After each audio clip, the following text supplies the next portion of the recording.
Author Media presents Novel Marketing, the longest-running book marketing podcast in the world. This is the show for writers who want to build their platform, sell more books, and change the world with writing worth talking about. I'm your host, Thomas Umstattd Jr., and while to my knowledge, we're the longest-running marketing podcast, we're not the longest-running podcast for indie writers. And I think that honor goes to today's guest, Joanna Penn, who started her excellent podcast back in 2009, when people still listened to podcasts on iPods. Joanna is the author of the book Public Speaking for Authors, Creatives, and Other Introverts. Joanna, welcome to the Novel Marketing Podcast. No, thanks for having me back, Thomas. And I have to give a hat tip to writing excuses, which I think is probably the oldest, alongside I Should Be Writing with Mon Oct, both of which I was listening to before I started my show. So what I love about this is, in the writing community, we're quite techie. We've been doing this a while. Yeah, those are the founding fathers. So the key is you just have to define your audience as like indie authors, and then you're like, I'm the oldest amongst the indie authors. But your writing excuses, they're for everybody. No, that's a good point. But it is interesting because we're getting into podcasting today. We're talking about public speaking, but I want people to broaden their definition of what speaking is, because you and I were having a conversation, but we are public speaking in that people will be listening to this at different times, and the skills that go into speaking on a podcast in a coherent manner are just as relevant to doing a talk at a literary festival, or being on a panel, or being asked to read some of your work at a local book launch, for example, or doing a keynote at a conference and being paid lots of money. So I wanted to underline that as we're talking about podcasting, because these thoughts are all the same, I think. I agree 100%. Once you learn the art of public speaking, it is useful everywhere you speak in public, even if it's alone in a room in front of a microphone. It's still really helpful. But for a lot of authors, they are like, oh, I'm introverted. Public speaking is not for me. I'm afraid of public speaking. Why is it that, especially for introverted authors, public speaking can be so intimidating? Well, I would like to separate the idea of being afraid of speaking with being introverted. I think that isn't it something like more people are scared of public speaking than of dying? I mean, it's one of those crazy things that we're all afraid of being judged. It's essentially that you don't want your tribe, whoever that tribe is, we're social creatures.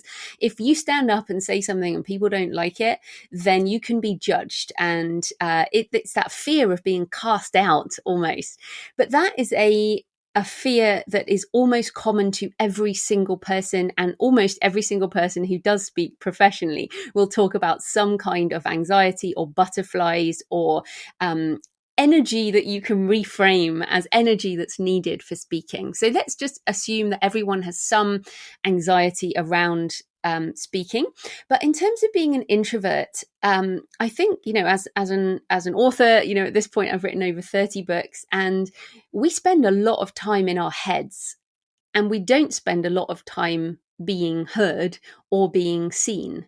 So, we prefer introverts create alone, maybe completely alone in a room, and maybe in a cafe, but being alone in your head.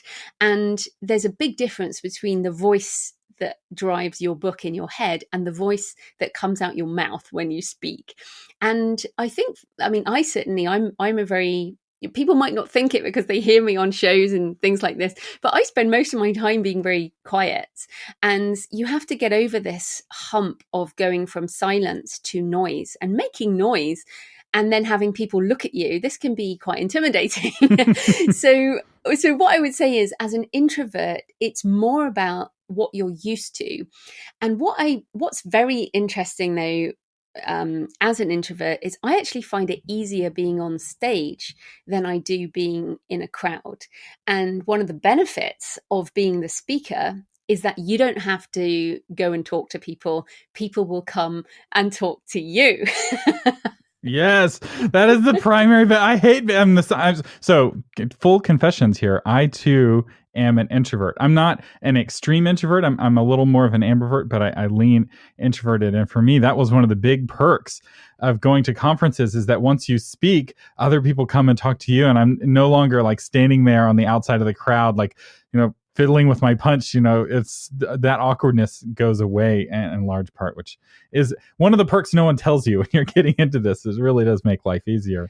Oh, absolutely. And I think, some of the other benefits are kind of that introverts tend to think deeply about a topic, and will prepare a lot in advance. So, and often we are thinking about the audience, and this is probably not my overwhelming tip for speaking. It is not about you. It is about the audience. So you're there to serve the audience. They are there to change their lives. They don't actually care about you. They care about what they can get from you. Sorry to break it to you, but your audience doesn't care about you. Yeah, sorry to break it to you. But that's a good thing, because if you look at what you have to offer, and then you think, how can what I have to offer meet the needs of this audience? And that's what you deliver in your talk, then it's going to go really well and everything's going to be great. And as an introvert, you will have the chance to really think about that. And definitely, I think also being sensitive to the environment, which a lot of introverts can be sensitive to noise, to energy.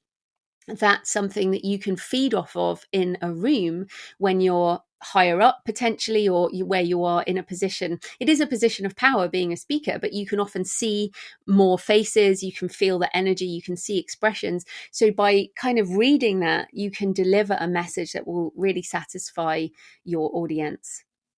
What you're making it sound like is there's actually some advantages to being introverted on the stage. Yeah, definitely. I mean, what's interesting is when I first started getting into professional speaking, as in speaking for money, we can all speak for free everywhere, but, actually being paid to speak, I did a lot of training.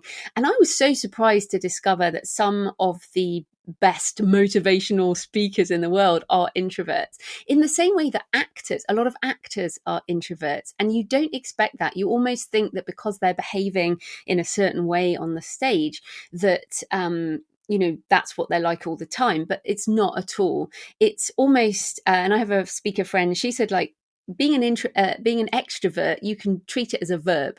So you can be an introvert, but then on the stage, you need to extrovert. You need to become more, you don't need to be somebody different, but you definitely need to be sort of 150% you. And, what's lovely now, I think the word introvert is so in the popular consciousness that even admitting to being an introvert on the stage will have a whole load of your audience like nodding and going, oh yeah, me too. And you have something in common with the audience. So it's something I often talk about as a speaker to writers. Now, obviously that's not what everyone will do, but certainly I found it a benefit.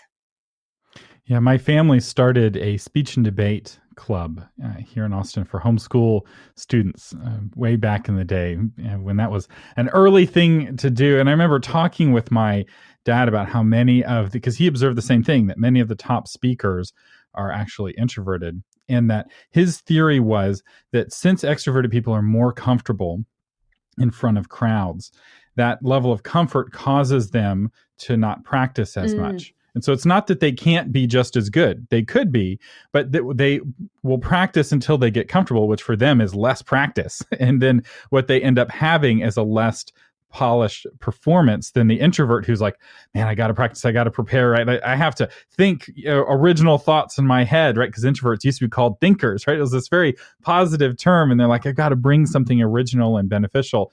And that causes them to, in many cases, I think, work harder, and that harder work shows itself in the performance. And I would also say that the reason this is so important for people listening, as a novelist writing books, is that most authors cannot speak in public. I'm sure we have all gone to literary events and festivals and conventions, and you hear, some famous novelist whose book you love, and then they're interviewed on stage and they're just appalling, or they try and do a talk and they are terrible. And it's because most authors don't learn to speak, and it is a completely different skill to to writing. And I think what's terrible is these book launches where they ask the author to read a chapter, and narration of written text is again a completely different skill, and it needs to be more of a performance. So since this is the novel marketing podcast, the important thing is to stand above the rest of them. If you give a good performance, you will sell more books, because people will be like, wow, that was really interesting, I think I'll go and get their book. And B, you'll be invited to speak at other events, and that will get you basically more free marketing, and sometimes you'll get paid. That's right, because the fact that many authors are bad at public speaking is an advantage to you if you're willing to put in the practice, because there are, 1,000 books published every day on Amazon. That's a lot of competition, right? They're not all in your genre, but you're in this really crowded space, and, especially on social media, you're in a really crowded space, but there are things that you can do, and they often involve public speaking, where suddenly the room gets very empty, but only empty of competition, right? The readers are still there, right? And it's not just speaking from the stage. It's the other things, Joanna, you were talking about earlier about, going and being a guest on podcasts, being on panels. A lot of these things suddenly, they're like, hey, we're looking for volunteers. And all the authors are like looking down and sitting on their hands. And if you just raise your hand and be like, I volunteer, you get those opportunities to speak to all of those people. Definitely. One of the things you talk about in your book, Public Speaking for Authors, Creatives, and Other Introverts, which, by the way, we'll have a link to in the show notes. And this book is a total bargain. I don't know why people don't buy more how-to books. Because what is the book? $6, $10, something like that. I will tell you, you can't even call a speech coach on the phone for that kind of money. But anyway, one of the things you talk about in your book is scheduling alone time before and after an event. Why is that important?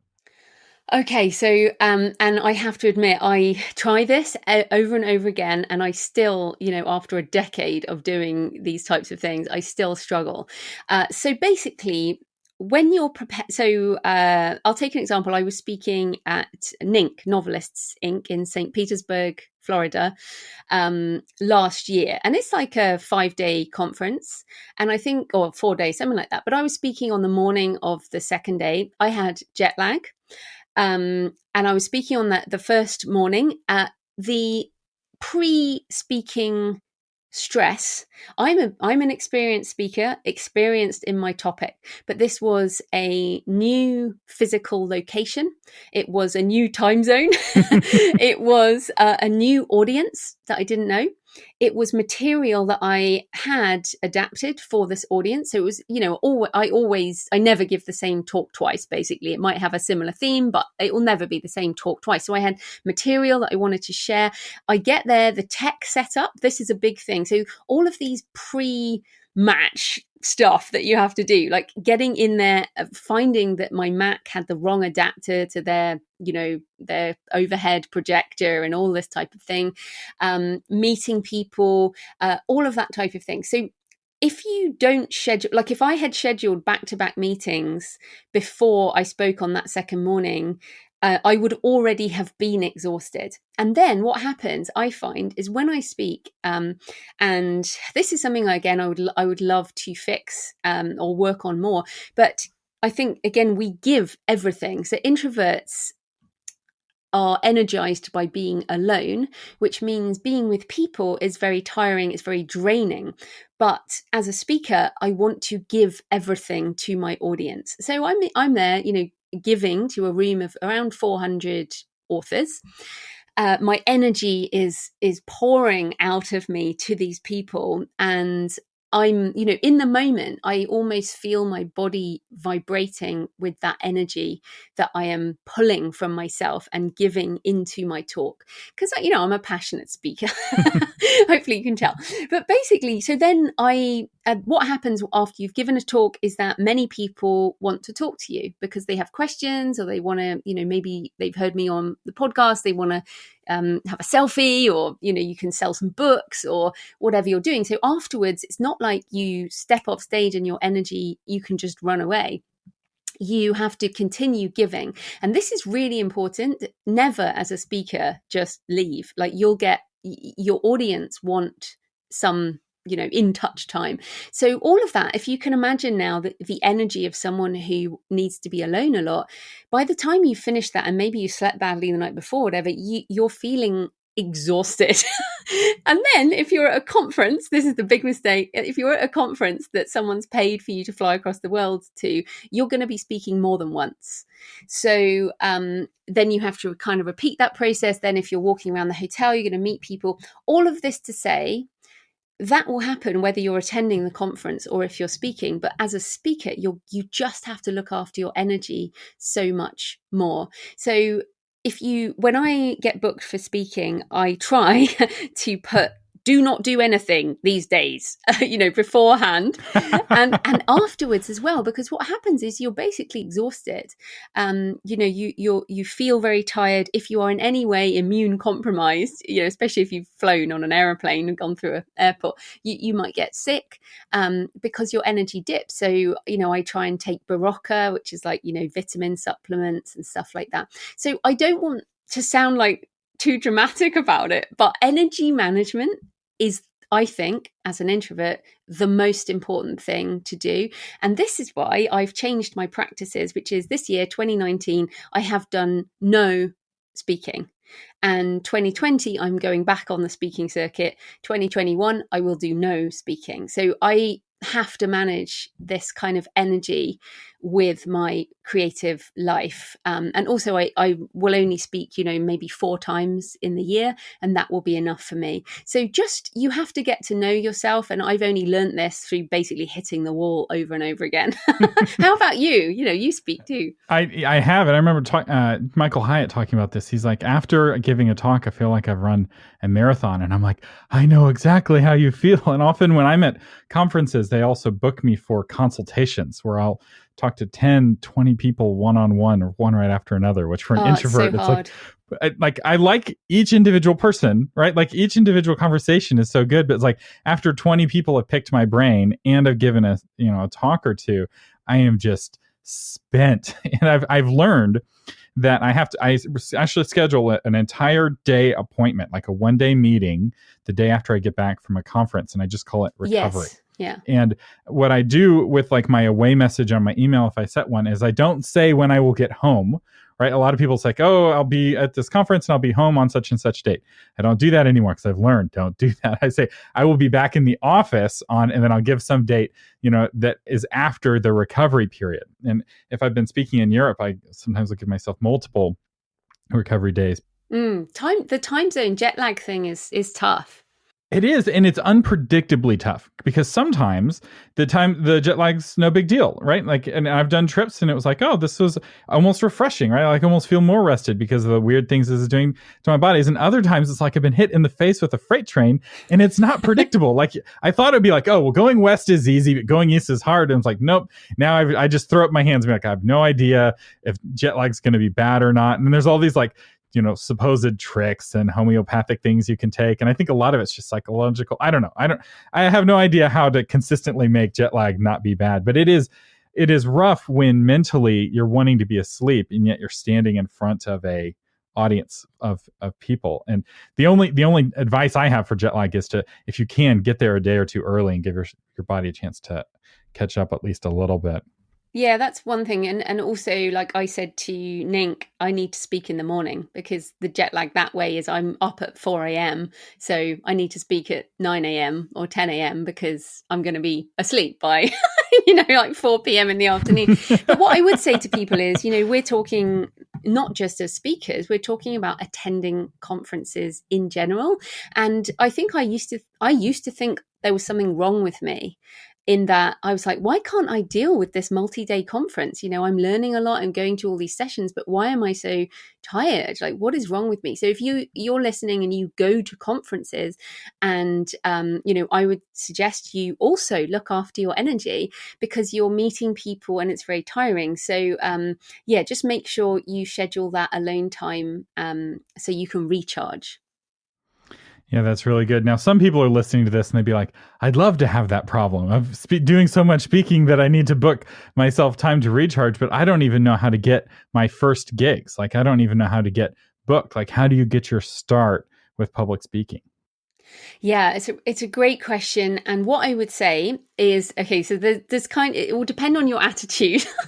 So one thing that you can do is you can start speaking for free in your local area. So, for example, libraries will pretty much always take someone doing a session. You can just organize it. You can go and say, look, can I speak to the local ladies writing group or whatever. There is always something you can go and speak at, and basically speaking for free. There's no real pressure. You're still going to feel very nervous, but there's it's not going to be that big a deal if it all goes horribly wrong because you're speaking for free. You can obviously join things like Toastmasters, which will help you with the craft of speaking, but the business of speaking is a bit different. So if you want to get paid to speak, I would suggest doing a lot of free speaking first.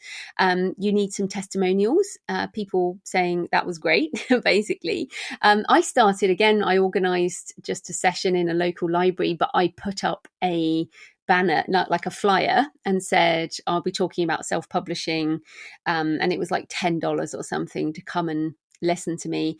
And that was my first paid event, was one I organized myself. And then over time, what you do is you build a speaking page. So this is a really big deal, I think, is whatever you want to be, you need to start describing yourself as that thing. So I put a speaking page on my website, at thecreativepenn.com/speaking, and you're welcome to model that kind of layout or whatever. And it essentially, I started, I put it on my website. I put it on my business card, Joanna Penn, author, speaker, podcaster. And so whenever I went to an event or anything, my business card had speaker on. I had a page on my website that said speaker. I had started to speak. And slowly I got booked for things. They might have been small at first. Sometimes it was a panel at an event, you do have to invest time in kind of putting yourself forward for things. And then if you have a website, this is another good trick. If you have a website, if you have a blog, if you have a podcast or Twitter or anything like that, if you've got evidence that you're a speaker, people will ask you. It's so surprising. So one of the very first international speaking gigs I did, I was living in Australia at the time. I got asked to speak for 5 days in Bali at a writing retreat. And I'm like, yeah, I'll go to Bali. And they were offering expenses only, but it meant I got, a really lot of experience and in a great location. So that just came through my website. So that would be a really big tip, is make sure that you make it obvious on your website that you are available for speaking, and get used to saying you're a speaker. Yeah, a very famous speaker of the 20th century was a guy by the name of Zig Ziglar. Oh, yes. Wonderful. Yeah. By the end of his career, though, he'd be getting paid $100,000 for a keynote speech. And, someone is talking to him about, like, how dare you get, pay that much money, for a keynote speech? That's crazy. And he's like, well, before I did this for this much money, I spoke a ton for free. I think he said I spoke 1,000 times for free before I ever got paid. I don't know if that's exactly the number, but he did it a lot. And he's like, because now every time I say, that's $500 that they spent for me to say, right? It's like totally changes the perspective, because you're right. And then it helps you build your portfolio. It helps you build testimonials. And by the way, the best time to ask for testimonials is right away, while the energy and excitement of your talk has just happened, not like 2 weeks later after it has faded. You'll get a much better testimonial like the day of or the next day. Oh, just on testimonials, interesting now with social media, if people post something in the public domain, so if someone tweets that your talk was amazing, you can just screen print that, because that's already in public and you can put that on your website. So I used to solicit testimonials by giving people feedback forms. And now I just screen print Twitter streams. Which is even more cutting edge, right? Like normally you have to wait till your talk is done before you ask for testimonials. Now somebody's tweeting in the middle of your talk, this talk by Joanna is amazing. Yeah, you're not even done speaking yet. Yeah, I love that. And that's a reason, and one thing you talk about in your book, it's 2019. Don't tell people to put their phones away because it'll just make them angry and they're not going to do it anyway. Instead, try to see that as competition, right? It's like your job as a speaker is to be more interesting than their Twitter feed. And because who knows, maybe they're tweeting about you and you'll be able to screen grab that later and put it on your testimonials page. Yeah. Plus, a lot of people now take notes on their phone. They could be, it's really not, I get really angry if people tell me, tell everyone to put their devices away. I'm like, seriously, you're showing your age. Like you're clearly Gen X or older. And I'm Gen X and I'm attached to my phone. So yeah, I think that it used to be that you wanted people to do that, but now I encourage people. I say, you're welcome to take pictures of me, but just not your other fellow people in the room, because you don't have their permission, but you have my permission. You can take pictures of the slides. The only thing I say is please don't share my download page. So what I always do, and this is a good tip for people to build an email list, is essentially I'll say, all of my slides, you can download them, or, if I've got extra information that might be useful, here is your special download page, and just don't share that information because you guys have paid for this event. So then people go and download the slide pack, and when they do, I also encourage them to sign up for my author blueprint. So that's a little tip, because when you speak, you maybe you have 500 people in the room, but you can't pass a piece of paper around asking people to sign up. So this is something I would recommend, whatever you do in terms of speaking, is try and drive people back to your website. And having that reader magnet, which we've talked about on other episodes and we'll talk about more in future episodes, is really key, right? If you didn't have that author blueprint giveaway, right, that immediate reward, that page would be far less effective, right? But because that blueprint is so valuable, people are happy to sign up, which, by the way, is still available at creativepenn.com. /blueprint. /blueprint.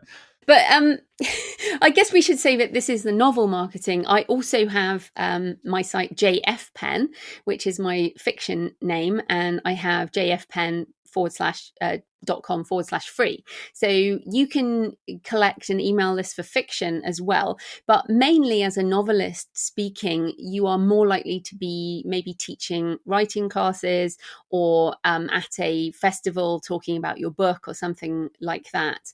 But many novelists make a significant income through teaching. Most universities, schools, colleges have novelists teaching writing classes. It's just a very common way to make more money. That's right. And you can still pursue the kind of nonfiction topics and speak on those topics and sell your novel in the back of the room, right? You don't have to put yourself in a novelist box where it's like, I'm only going to hang out with people who are wanting to learn fiction. Just realize it won't sell as well, right? If you're giving a talk on starting a business and you have a novel. Yeah, because it's not related. Right. It won't sell as well, but people still want to take a physical product home with them. If you touch them emotionally, they want to take something back with them, and that could be your novel. So just realize that Rotary, and I will say another organization, and I think you have these in the UK, but they're all over the States, as Rotary clubs, Kiwanis clubs. They're, old rich people gather together for lunch, and they always have a speaker who talks for 15 minutes, and they will have speakers who will talk about anything. It's just them, and they have to have a new speaker every week. So you're not going to get paid other than lunch. At least I've never been paid, but they've given me a nice lunch. But in order to join Rotary, you have to be an officer in a company. So you have to be like a CEO or vice president or something. So you're talking to an audience of people who are more influential, and it could lead to, oh my goodness, I want to buy a copy of your book for everyone in my organization or something like that. And it's also a really great place to get started writing, because there's so many of them, at least in Austin. You can't throw a stone without hitting one of these different organizations. And maybe it's because our library system doesn't seem to be nearly as friendly as your library system in the UK. We could never have done a paid event at one of our libraries. They're very strict about that, at least here in Austin.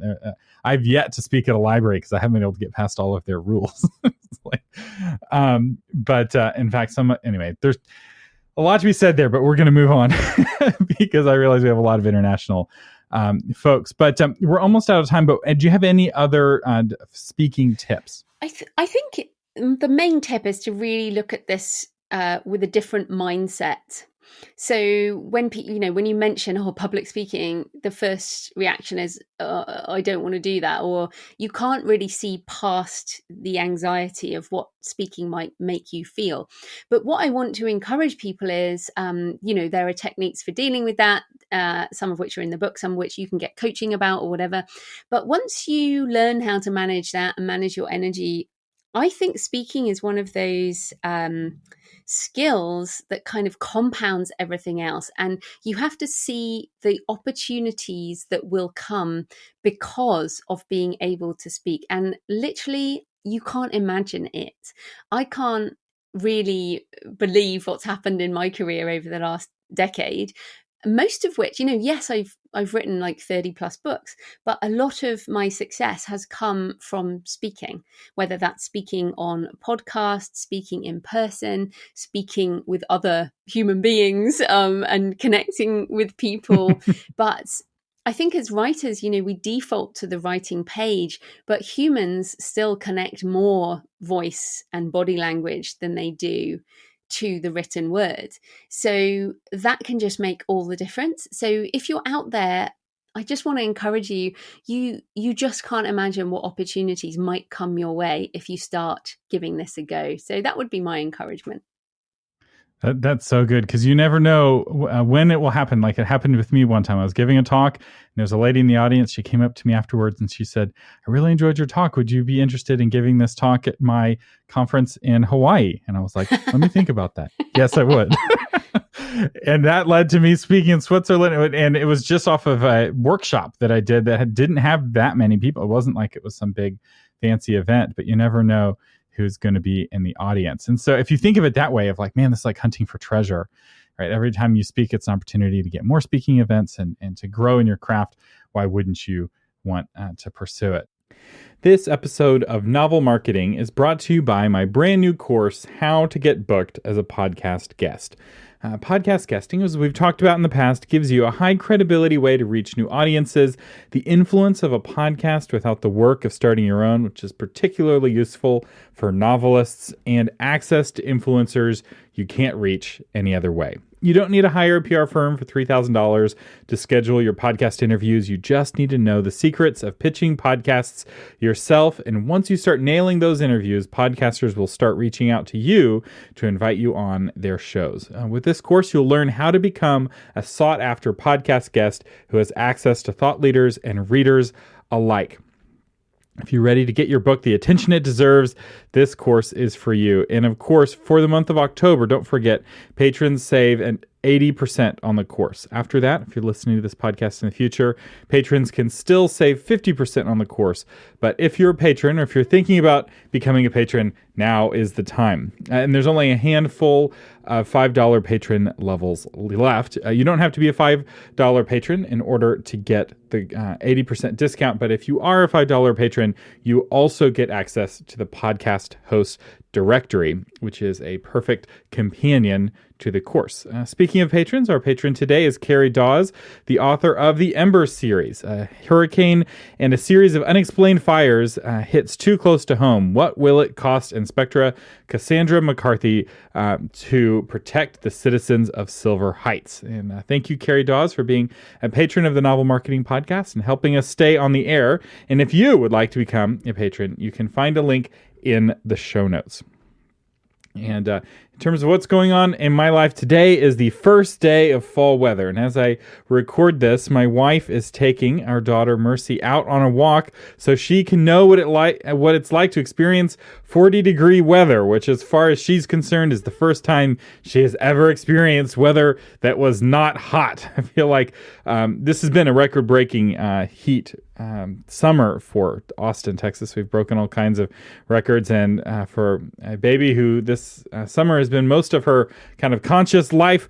That's all she knows. So it's kind of exciting to see her experience cold for the first time. It'll be interesting to see if she likes it or not, because she's just recently learned how to ask to go outside. She'll point at the door and open her eyes. And if we don't take her outside, she'll walk to the door and kind of point outside the window.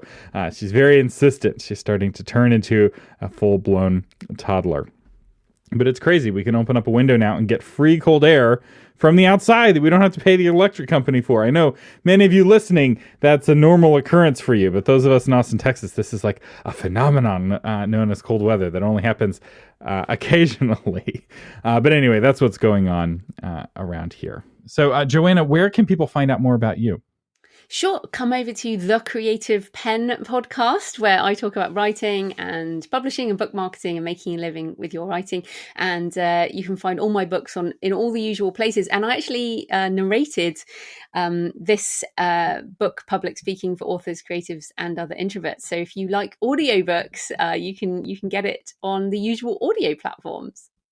Which is the version that I listened to. And really, you're doing yourself a big favor if you go and get this book. Because one of the things I really like about this book is how basic it is, in the sense that it doesn't assume that you know anything about getting speaking or starting speaking. So if you're just getting started and you're really intimidated, this is not a book that's going to talk over your head. And I've read a lot of public speaking books, and some of them are very advanced. And this one, it's like, here are the fundamentals. This is the basics. It also has advanced tips, but it doesn't start there for sure. And I found it to be a very approachable book, and I couldn't find anything I disagreed with. So I guess I'm obligated to endorse it. Oh, there we go.